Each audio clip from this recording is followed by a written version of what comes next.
Australia Overnight. Now, our next guest is a financial advisor joining the program to discuss inheritance. Now, we're on the cusp of a historical wealth shift. Around $3.5 trillion in assets will transfer from baby boomers to younger generations by 2050. So, should we rethink this? Is there a time for a bit of a shift in our inheritance conversation? To discuss this further, Dawn Thomas, financial advisor, is on the line. Hi there, Dawn. Hi, Pat. Inheritance, it's something which sort of has a traditional feel to it, Dawn, but you're saying maybe we can rethink the way we look at inheritance from generation to generation. Yeah, I think the way that it used to work, or maybe we say currently works, and we're going to see a shift now, is that you get this as something that comes in when one of your loved one passes away, and you deal with it then. That sort of be the thinking around that. Nobody expects an inheritance to come through. It's definitely been a very sensitive conversation to bring up. But now the conversation is shifting to, can some of that wealth actually come to the next generation when it'll be really useful for them? And I guess it's all about, the changing market and timing in a way. Things are different to the way they used to be. So if you want to get the best opportunity from whatever wealth you've accumulated in your life, maybe this is a way of thinking of using it in a different way. So, and it's a very sensitive conversation. So, it's a different way of looking at it all. Yes, I mean it's about, do you actually want to see your legacy being in use, before actually passing away and maybe not seeing it.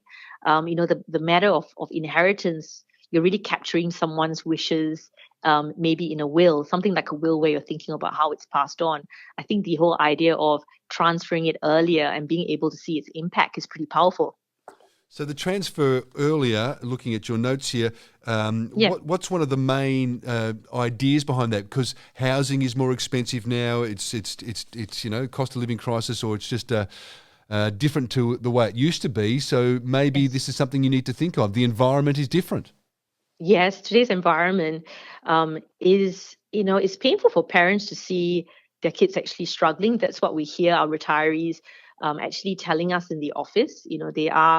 They are feeling the strain from just seeing the children maybe looking like they're struggling a lot between just rising cost of living, having kids, having a mortgage. There's a lot that's there.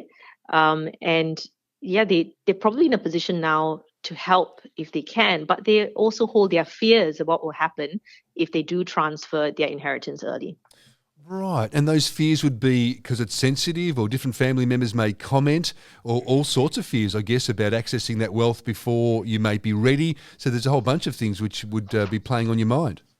Yes, so in terms of a few things that have come up in my office, is that sometimes, the baby boomers feel that maybe the younger generations are not showing thoughtful financial habits. In their era, it was hard work and frugality that really built their financial security. If you notice, kind of the social media landscape of that is about YOLO, right? Live your best life now, yes. Which might cause a little bit of a mismatch of what they might feel is responsible financial management versus actually using money in a manner that is responsible. So, one of those fears is that, if they hand over this money, is this money going to be wasted instead of it actually building something important. Right. So that's just one area. Another area is, the fear of maybe a relationship breaking up, yes. And then those assets being caught in the mix, and then losing, part of those funds that were, meant to be going on for generations to come. Again, knowing our divorce stats of one in two marriages ending in divorce is probably a real concern for them. And again, something like that, you just need to be able to talk to your parents about being able to build maybe something like a financial agreement into the picture to protect the funds that they're transferring over. Australia Overnight, on the line, Dawn Thomas, financial advisor, talking about reframing or shifting the inheritance conversation. Okay. So there is ways of ensuring you can control it to a degree, whatever money you're allocating to others. So you just got to keep that in mind. And I guess because you're there you're still around, so you might be able to also have that control because you can help design whatever you're doing with this money and this inheritance. Yes, you can see the impact. Like education, for example. I know that boomers that come into my office, they really value education. So something like paying for your grandchildren's Right. education. I mean, you're seeing that, right? You're seeing that in motion, seeing the impact of that. And what that does probably for then your children is that if you're freeing up that cost of education for them, they could divert that money to something like their mortgage, or they could actually set up an investment. Yes. So if you're helping ease some of their cash flow pressures, by picking something that's important for you to invest in, like their education, that still helps out. And that is a transfer of wealth that's early. Now, we should touch on some family members putting pressure on others to do this. Your thoughts on that? Because I know some of our listeners might be thinking, because what you're saying sounds, worth looking at and clever, because if the opportunity is now and you've got the money there, why not use it now? How about people, as you say, education, which frees them to pay up the mortgage, and everybody is enjoying, the family unit more so if you want to seize the opportunity now, but also the pressure that can be put on some people as well is something we need to think about. Yes, pressure is not a good thing. In sometimes in our profession as financial advice, we look out for signs of elder abuse, where people are being pressured into doing something. So no one should ever be pressured into doing this. I think that a number of people don't actually expect an inheritance. But you need to be able to approach these conversations in a way that's also fair, on both ends, maybe open dialogue and understanding what the fears are.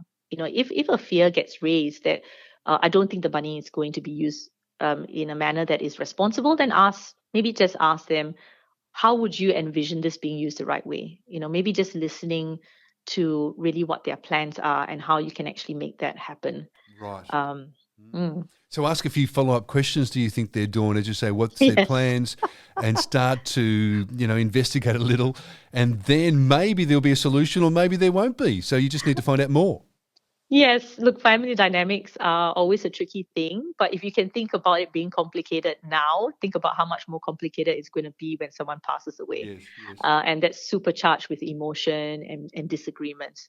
So having the conversation sooner is really a plus. I think it just gives a lot of empowerment to a position that maybe could be quite emotional. And you just need to calculate from the person allocating the money that you've obviously you've got enough for yourself, and you can help Mm. others. So in a way, it's sort of exciting. If you've built enough wealth to help others, why not do that when you can? And if you're happy and that your life will be okay as well, why not seize the opportunity a bit earlier? Yes, and also for people that are on the age pension, Pat, a handy thing to note is that Centrelink is okay with you gifting up to 10,000 a year, but just not more than 30,000 over 5 years. So you still can, even if you're on the age pension, gift some money without it being considered what we call gifting, where they hold that on your record for 5 years. So there are ways to actually work within it. I think maybe asking the question around the things that are preventing you from transferring your wealth, if you're a baby boomer listening to this call, is maybe just investigate and get more knowledge about the situation. I guess it's all about financial intelligence, isn't it? As I hear you say that, it's understanding, understanding what you can Yes. and can't do. And I Yes. guess the idea of even going down that road might, give people a bit of a headache, because I think once you start to move towards it, Dawn, and you start to, you feel good, don't you? It might be a bit of fear, but you start looking at what you've got and what you can allocate, and then it starts to roll from there. The fear might dissipate a little because you're looking at and making plans. Yeah, look, the fear will be gone. Maybe, from your feeling of confidence, you might rub it off on your friends. You'll become like a subject matter expert. Yes. And maybe it's a whole movement, because this is now going to be our everyday life with the amount of inheritance being changed over in hands. It's just going to be a more and more regular conversation that we're going to have. And you're based in Perth there, Dawn, financial advisor. The Wealth Designers is you. And, anybody can access you and they can find you online, but basically that's where you're calling from. And, Of course. so this is your day-to-day life there, Dawn. It's my day-to-day life. It's being more and more common thing that is coming up. And also, I'm very lucky to have a lovely group of baby boomers that come into my office. So I'm telling you all the secrets, Pat, that they are Yes. telling me. Thank you. Well, that's right. That's what we do. This is an overnight radio show, so we do share a few secrets in the wee small hours.